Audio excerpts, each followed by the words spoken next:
At my sister's wedding, they handed me a badge that read, "Observer Only." My mom leaned in, whispering, "That means no dinner." I froze for a second, thinking it must be a mistake, but then I looked at the envelope in my hands, the one I'd spent months preparing. The one holding $5,000 I'd earned working double shifts and skipping weekends just so I could give something meaningful to my sister. I swallowed hard and said under my breath, "Guess you won't be needing this." Then I walked out. The hall was buzzing behind me. Guests laughing, clinking glasses, photographers snapping every forced smile. I didn't run. I didn't storm out. I just walked, steady, calm, with that envelope clutched in my hand. My sister noticed, of course. She started calling my name, her voice strained, panicked. My parents joined in, shouting after me, their words overlapping, desperate, pleading. But I didn't stop. Not this time. Not when the offense was this blatant. I remembered how proud I'd been when I put that envelope down on the gift table earlier.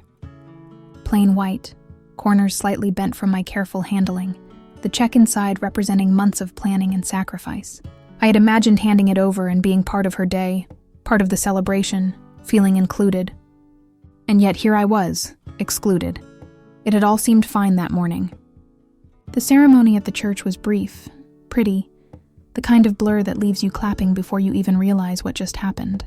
My sister barely said a word to me, but I chalked it up to nerves. I didn't expect grand gestures or a seat at the head table. I thought family meant more than that, though apparently I was wrong. When I reached the reception, the check-in line was a slow-moving river of smiling faces. Couples holding glittery envelope-style badges with names and table numbers in gold calligraphy passed in front of me. Then came my turn. The woman behind the table didn't even glance up. She handed me a flimsy paper badge. I stared at it. White, thin, printed in bold black letters. Observer Only. For a second, I hoped it was a mistake. Maybe someone had messed up. Then my mom appeared, casually, like she'd been waiting for this exact moment. She whispered with no hint of humor, "That means no dinner," and walked away. I stood there holding the badge, feeling a silence creep into my chest, quiet and suffocating. The chatter around me faded. I walked into the hall anyway, forcing myself to believe there'd been a mix-up, but the tables told the truth.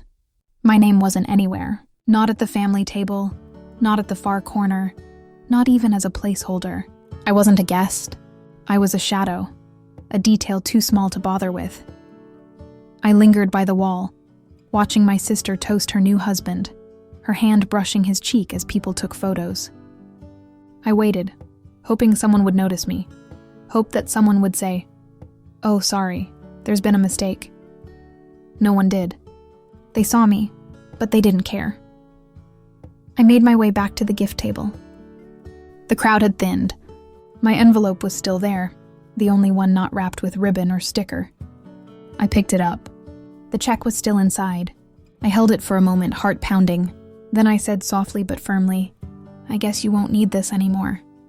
And I walked out, past the empty seats, past the servers carrying platters I couldn't touch. By the time I got to my car, the shouting had faded into echoes. I started the engine and drove off, leaving them with the reality of their choice. They could celebrate, toast, dance, laugh, without me. That night I couldn't sleep. Not from anger exactly, but from the vivid replay of every moment, every slight, every dismissive glance.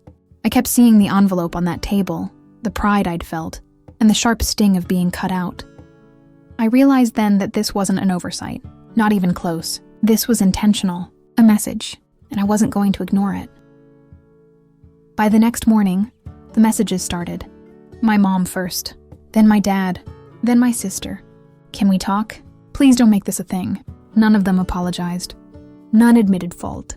Just vague, sugar-coated lines, deflecting responsibility as if my reaction were the problem. My mom texted, "We assumed you'd be okay standing, since you always say you don't care about fancy things." Like I should be grateful for exclusion. When my dad called, I ignored it. The calls kept coming, but I was done giving them the benefit of the doubt. I showered, made coffee, cleaned up the kitchen, and I considered whether I should go, just to see how far their desperation would go. I knew they needed the money. My sister had mentioned how tight their budget was for the venue and honeymoon. I had heard the complaints, the late-night calculations, so I decided to visit. Not to forgive, not to lecture, just to watch. I arrived to see my parents and my sister in the living room, faces trying too hard to look normal. My dad nodded. My mom smiled like I'd returned from a vacation. My sister wasn't sure whether to hug me or step back. I sat down and said nothing. My dad spoke first. It's unfortunate how things went yesterday. Not they made it unfortunate, just that it happened to be unfortunate.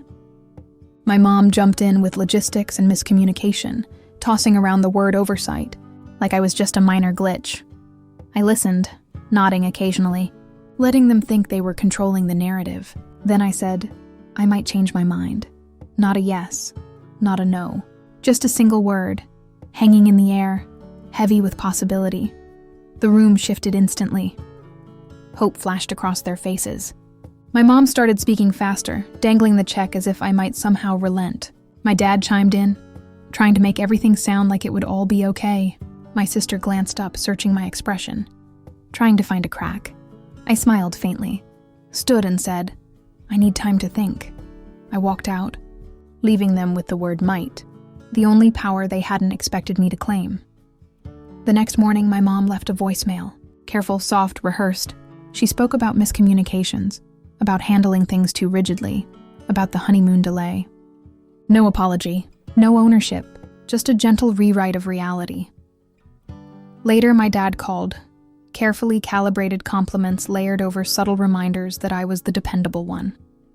That's when I remembered the car I had loaned them months ago, still in my name, still on my insurance. I scheduled a tow. Friday morning, 9:12 a.m. My mom called, frantic. I told her yes, I did it. Silence. Then, this is about the wedding, isn't it? I said no, this is about patterns. And I hung up. I didn't hear from them for a full day. Not a single call, text, or knock at my door. And honestly, I didn't care. For once, I was the one controlling the clock, the one holding the leverage. Let them stew. Let them feel what it's like to wait, to not know, to wonder if I'd ever forgive or forget. I'd spent years giving my time, my money, my patience, always on their schedule. Now it was different. 2 days later, I dropped by their house. Not a heads up, no warning. I parked across the street and walked in like I owned the air in that space. My dad was in the living room, staring at the TV, frozen mid-sentence. He flinched when he saw me. My mom appeared in the doorway, her smile careful, too polished, like it had been practiced in front of a mirror. I didn't know you were coming, she said, and I nodded. I know, I said, sliding into a chair at the kitchen table. They didn't offer coffee. Not one cup, not even a token gesture. Silence. For a moment, the old patterns hovered in the air, the ones where I used to bend, accommodate, smile through the cracks. Not today, not anymore. My dad spoke first, cautiously. We've talked to Clara. She's upset about everything. She didn't mean for you to feel excluded. It was chaos. Stressful decisions. Things got overwhelming. My mom jumped in, trying to fill in gaps, painting this picture of frantic planning, logistical nightmares, but avoiding accountability. I waited, listening, letting it all settle around me. Their words had weight, but not enough to pierce the armor I'd built over the last 24 hours. Then I spoke. I might be able to help, I said. But I was thinking, maybe it needs to be structured. Terms, interest, repayments, not formal contracts, nothing legal, just terms fair to me. The room froze. My dad blinked, my mom gasped. Terms? She asked, voice trembling. Yes, I said, flat, calm, precise. Because it was going to be a gift, until you downgraded me to observer only and cut me out. I want this to be clear. If I help, I'm doing it on my terms. And while we're at it, let's shut down the family chat. I don't need updates about pool parties, birthdays, or brunches I'm not invited to. I saw my mom's face go pale. My dad's jaw tightened. I could see the calculations running through their heads. How to spin this, how to talk me down. But there was no easy exit this time. You can borrow the money elsewhere, I added, standing. Maybe Clara can pick up extra hours. Maybe you sell something. I've already shown I can help. I'm done carrying this family like a weight you refuse to see. I walked out before they could respond, not angrily, not in tears, calm, measured. I got halfway down the driveway before my sister pulled in. She jumped out, eyes wide, voice tight. "Wait! Please, just wait." I stopped. She looked exhausted, worn down in a way I hadn't seen before. Not fake exhaustion, real fatigue, the kind that comes from realizing you've screwed up and there's no one to blame but yourself. "I know you were right," she said. "I know I messed up too, but you've made your point. Please don't keep punishing us." I said nothing. The truth of her words hung between us, heavy and jagged. "I asked Dad for help," she added. "I didn't know they'd treat you like that. I swear I found out afterward." I nodded once. Not out of forgiveness, but acknowledgement. She was learning slowly what I already knew. You can't rely on them to do the right thing.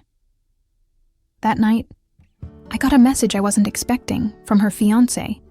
"Hey, I don't know everything, but I saw what happened. You didn't deserve that. I'm really sorry." I read it twice. Sat with it, then I smiled. At least one person in that house had a functioning moral compass. I responded, "Thanks. I appreciate that, really," she replied almost immediately. "I just wish you had stayed. Things might have been different." I didn't argue, didn't correct, didn't explain. She was an ally in a mess I didn't need anyone else in. Meanwhile, my parents' attempts escalated. Texts, calls, subtle manipulations disguised as concern. "We're hoping you'll help." No pressure. But I let them sit, unopened, unanswered, because the power was mine now, and for once, I wasn't giving it away. A week later, I sent a follow-up text. "So you're still waiting to see if I'll help?" Her response, "We're hoping yes, but we understand it's your decision." No pressure, classic. Guilt woven into optimism. I let a full day pass before answering. "I'll speak to my financial advisor. If anything, it'll be a formal agreement. Terms, interest, signatures. And no further messages about money unless in writing." Hours passed. Silence. That evening, my dad texted, "Are you serious?" I didn't reply. I didn't need to. The next day, they proposed a meeting to discuss calmly over coffee with my sister conveniently absent. I agreed with a thumbs-up emoji. Not because I wanted to fix anything, but because I wanted them to see the futility of hope when they've lost trust. We met. They tried the friendly, peaceful approach. Printed lists, gentle words, small gestures. I scanned the page like it was a treaty in a war I hadn't declared. I folded it, slid it back, and said, "You'll need to figure it out without me. Borrow, earn, manage, but do not ask me again." Their faces drained. The hope disappeared. My mother's mouth opened, nothing came out. My dad sank into his chair, silent, defeated. That moment, the shift, the realization, they no longer controlled me, stayed with me. The next morning, 0 messages. Silence. I didn't check my phone obsessively. I didn't wait for apologies or emotional appeals. The quiet was intentional, a mirror of the respect I'd demanded. Her fiancé texted again. "You did the right thing." I smiled, whispered, "Thank you. That means everything." The birthday I had planned for them, I canceled. I didn't need their acknowledgement or presence. I ordered takeout, cracked a beer, and ate on my porch alone. Quiet, peaceful, free. No badges, no restrictions, no reminders of the way I'd been treated. For the first time in years, the weight lifted. They thought they had excluded me. What they didn't realize, I had already left. A week passed, and the silence from my parents and my sister didn't crack. Not a single call, not a single text. The absence wasn't peaceful, it was charged, tense, almost alive. I felt it in the way my phone stayed quiet, in the stillness of my inbox. They were waiting, hoping, calculating. But this time I wasn't playing their game. Then, out of nowhere, a text from an unknown number. "Hey, I don't know if you remember me. I helped organize the wedding, seating, RSVPs, everything. I just wanted to let you know. You weren't supposed to be downgraded. Your name was on the original list. Full access. Family table. Right, with your parents and your sister. Then your mom changed it. Your sister approved it." I stared at the screen. My heart thumped in a slow, heavy rhythm. This wasn't an accident. My sister had signed off. My mom had made it happen. And they'd all known exactly what I was bringing. The check, my time, my effort, my heart. I scrolled through old messages. My sister, weeks before the wedding, complaining about finances, unsure how they'd manage the honeymoon. I had offered to help, planned something meaningful to take the pressure off her shoulders. She had known, and she had let them cut me out anyway. It hit me hard. They didn't want me at the table, in the photos, in the speeches. They didn't want my presence. They just wanted the money. For the first time, the sting of exclusion shifted into clarity. It wasn't a misunderstanding. It was deliberate, precise, pre-approved. They did it knowing everything. I didn't respond to the cousin. I didn't need to. She'd already given me the one thing my family never did, the truth. The next morning, calm settled over me. No panic, no tears, no spiraling thoughts. Just steady, quiet acceptance. They chose this. My mom chose to exclude me. My dad chose to enable it. And my sister? She chose to let it happen. I started cleaning house, literally and figuratively. I deleted the family group chat, left without a word, blocked my parents on social media, muted my sister's number. Not permanently, not yet, but enough to create space. Later that day, a message from her fiancé appeared. I don't know what happened, but your sister's been quiet all morning. I think she's realizing things. I didn't respond. Let her figure it out on her own. Let her sit with the weight I had carried for years. 2 days later, my dad tried again. Texted, "Family is complicated. We all make mistakes. We love you." I stared at it. No apology. Just excuses wrapped in an abstract lifeline. I didn't reply. Instead, I opened my document labeled loan terms and deleted it. They weren't getting the money. They weren't getting control. Nothing. For a week, silence reigned. Then a Tuesday evening, my phone buzzed. It was her.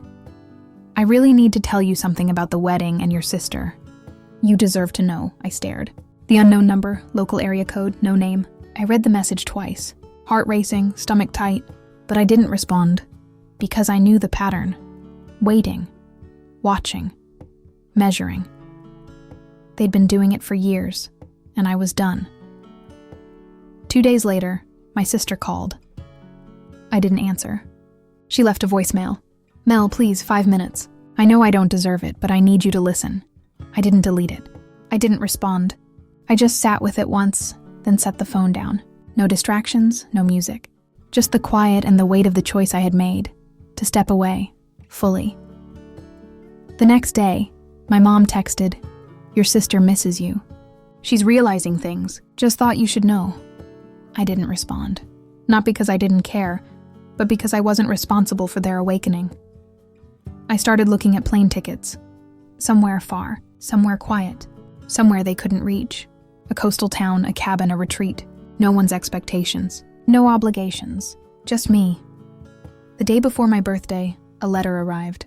Handwritten, no return address, my mom. Every word meticulously measured. She wrote about missing me, about mistakes, about family being complicated. She didn't say she was sorry. She didn't say they were wrong. She rewrote the story in a softer, gentler light. Her light. I folded it, tucked it into the bottom drawer, and left it there. To age. To remind me of what I had walked away from. That night, alone, I bought a small cake for myself, lit a candle, whispered one word as I blew it out. Freedom. Not forgiveness. Not reconciliation. Just freedom. The next morning, on my birthday, no texts, no calls, no fake cheer. Perfect. I made pancakes, played music, danced barefoot in the kitchen. I belonged. Just not there, not to them. And the realization settled in. They didn't lose a daughter. They lost access to my loyalty, my generosity, my love. And I still had all of those, just not for them. 2 days later, another message from her fiancé. "Hope you had a good birthday. I know it's not my place, but I still think you were right." I smiled, typed, deleted, retyped. "You're the only one who gets it." She replied immediately. "Maybe I'm just not used to this kind of family yet." I laughed quietly. Finally, someone said it out loud. Someone understood. Someone mattered. The silence from my family wasn't peace. It was punishment. And I didn't flinch. I didn't return to the old version of myself. I kept building my life around people who valued me, people who saw me, people who wouldn't hand me a paper badge to tell me I didn't belong. The week after my birthday, the quiet stretched like a horizon I couldn't reach. No calls, no texts, no attempts at contact from my family. I'd stopped looking, stopped hoping.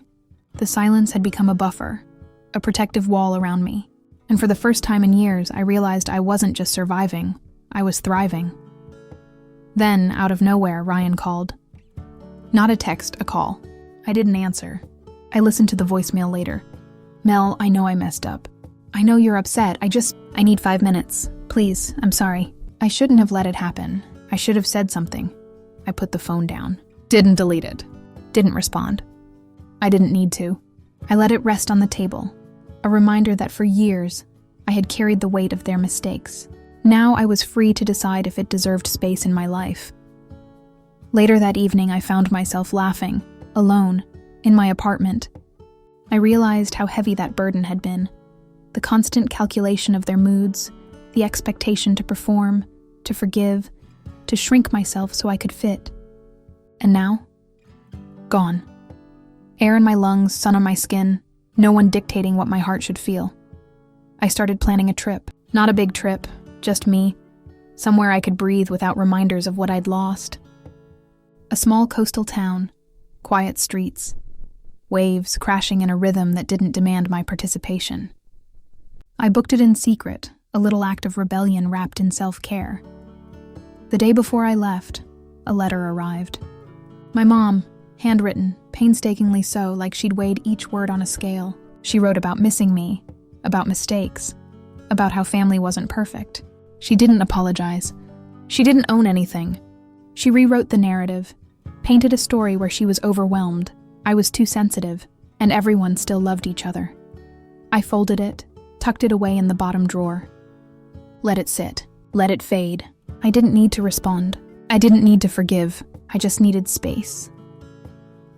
The morning of my birthday, I woke up with no texts, no calls, no fake cheer. I made pancakes, played music, and danced barefoot in the kitchen like nobody had ever handed me a paper badge that said I didn't belong. I belonged, not there, not with them, but in my life, my space, my choices. 2 days later, Ryan's fiancé texted, "Hey, just checking in. I hope you had a good birthday. I know it's not my place, but I think you did the right thing." I typed, "You're the only one who gets it." She replied immediately, "Maybe I'm just not used to this kind of family yet." I laughed quietly. Finally, someone said it out loud. Someone understood. Someone mattered. For the next week, I stopped expecting texts, stopped checking the family chat, stopped measuring myself by their approval. I filled my days with things I actually wanted. Yoga classes, gallery openings, dinner with friends who truly cared. I started journaling, writing down everything I'd tolerated, everything I'd given, everything I'd lost, and slowly a pattern emerged. I didn't just survive. They had trained me to disappear, to shrink, to accept scraps. I wasn't shrinking anymore. I was growing. Then, one quiet Thursday morning, my phone buzzed again. It was Ryan. Just a text. "Hey, I don't expect anything. I miss you." I stared at it for a long time. My thumb hovered over the screen. I didn't respond.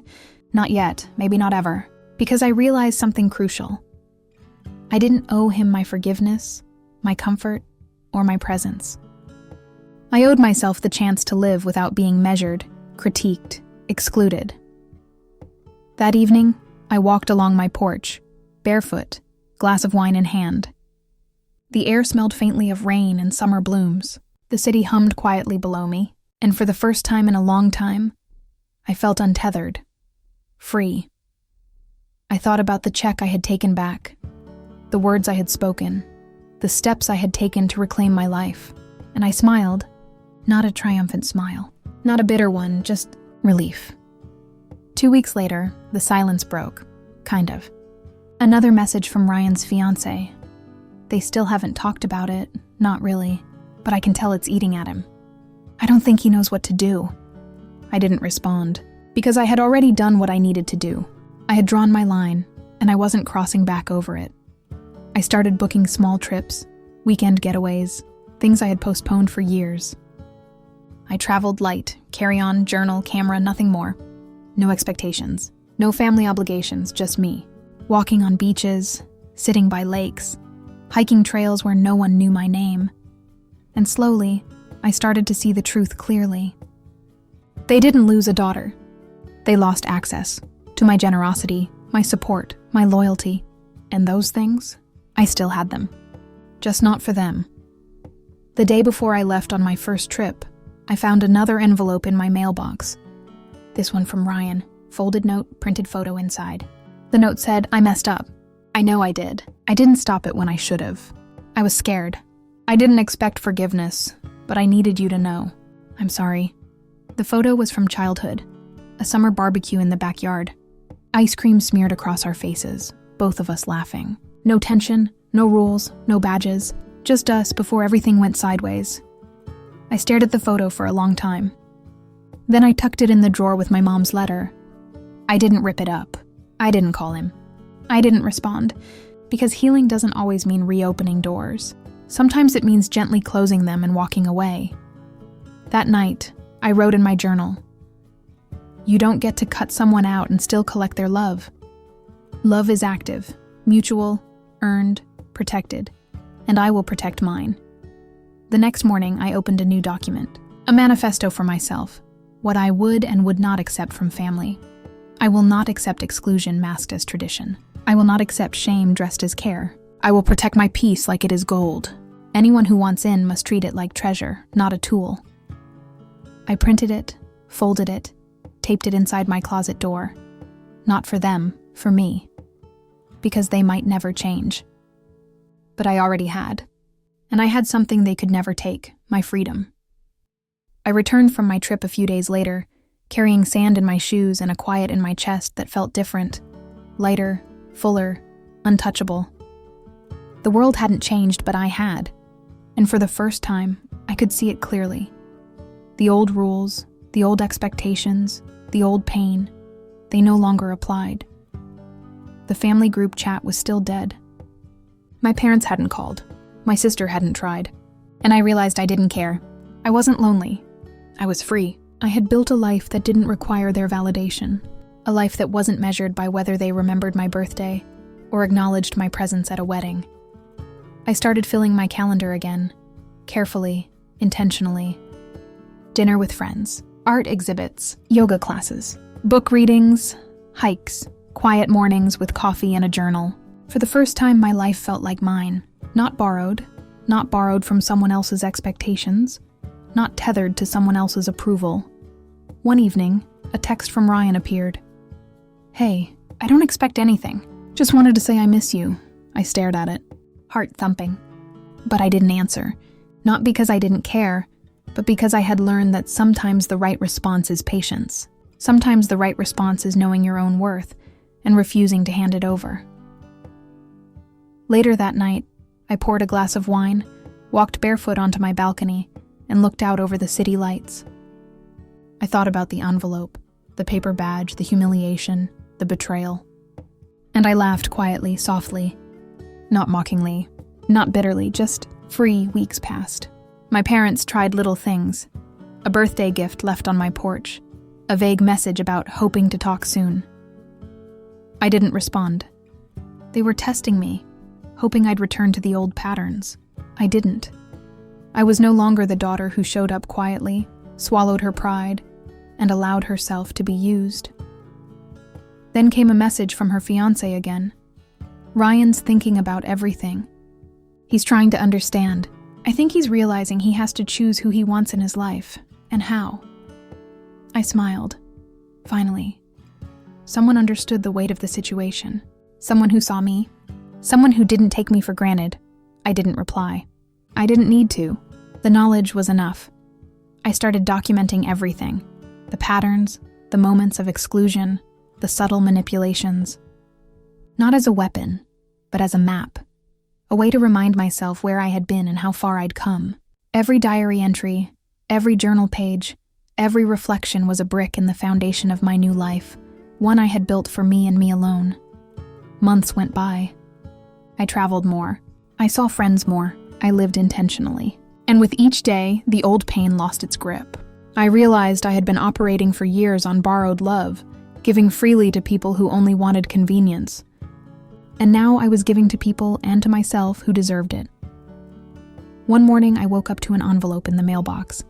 This one was from Ryan. Not handwritten, just a folded note with a printed photo inside. The note read, "I know I've made mistakes. I let things happen that shouldn't have. I don't expect forgiveness. I just wanted you to know I see you. I'm sorry." The photo was of us as kids, at a summer barbecue, laughing, ice cream on our faces. Pure, uncomplicated. The memory made my chest ache, not with longing, but with understanding. I tucked it in the drawer with my mom's letters and the other memories. I didn't throw it away. I didn't respond.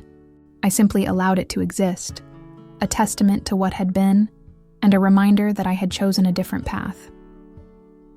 That night, I lit a candle on a slice of cake I bought for myself. Whispered one word before blowing it out. Freedom, not forgiveness. Not reconciliation, just freedom, because I had learned that peace doesn't require the people who hurt you. It requires yourself. Weeks later, a friend invited me to a small gathering. I laughed, danced, and stayed late into the night. For the first time, no one was watching me. No one was measuring me. I belonged, fully. Not because they approved, not because anyone said I could, but because I had reclaimed my space, my voice, my life. And that's when it hit me fully. The paper badge, the envelope, the exclusion, they were never about me. They were about them. Their fear, their insecurities, their need to control. And by walking away, by saying no, by reclaiming what was mine, I had done something radical. I had refused to let someone else define my worth. I returned home that night, poured a cup of coffee, sat at my kitchen table, and opened a blank document. At the top, I typed a manifesto, what I would and wouldn't accept from anyone in my life. I will not accept exclusion dressed as tradition. I will not accept shame disguised as care. I will protect my peace like gold. Anyone who wants in must treat it like treasure, not a tool. I printed it, folded it, and taped it to the inside of my closet door. Not for them, for me. A daily reminder that I had chosen myself, that I had built a seat at my own table, one where I served my own joy, in portions big enough to be full. Weeks turned into months. Silence remained from my parents and sister. I didn't need it to break. I had already won. The lesson wasn't revenge. It was clarity. It wasn't punishment. It was peace. And in that stillness, I finally realized I wasn't missing anything. I had gained everything. I raised my cup of coffee, whispered softly, smiling to myself. To me, to freedom, to the life I chose and will continue to choose, to the girl who finally said enough and meant it. The glass was empty, the candle burnt low, the world outside still moved. And for the first time, I wasn't watching it through the lens of expectation or obligation. I was living it fully. Because sometimes the people who understand you best aren't your family. Sometimes they are the ones who show up quietly, who see you, who respect your boundaries, who remind you that love isn't owed, it's chosen. And I had chosen myself.